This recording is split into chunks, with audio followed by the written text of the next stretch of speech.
ভক্তিপথ আর জ্ঞানপথ কি আদৌ আলাদা? একজন ভক্ত যখন জ্ঞান লাভ করেন, মানে তিনি বোধ করেন যে তিনি আর তার ইষ্ট আলাদা নয়, একাকার, তখন সে যখন একটু তার মন নেমে আসে, সে তখন বলছে, গোপীরা বলছেন, যত্র যত্র নেত্র পরে তত্র তত্র কৃষ্ণ স্ফুরে। তারা বলছেন যে ভক্তরা বলছেন তিনি জীব জগৎ এই চতুর্বিংশতি তত্ত্ব হয়েছেন, কথামৃতে ঠাকুরের এই কথা দেখতে পায়। আর ব্রহ্মজ্ঞানীরা জ্ঞান লাভ করে এসে নির্বিকল্প সমাধি ভূমি থেকে যে নেমে আসতে পারে, যে ঈশ্বর কোটি, সে নেমে এসে কি বলছে, সর্বং খল্লিদং ব্রহ্ম।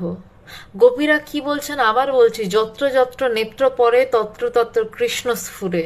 তারা চারদিকে সবকিছুর মধ্যে কৃষ্ণকে দেখছেন। জ্ঞানীরা বলছেন, রূপং রূপং প্রতিরূপ বভুব, রূপে রূপে প্রতিরূপে তিনি।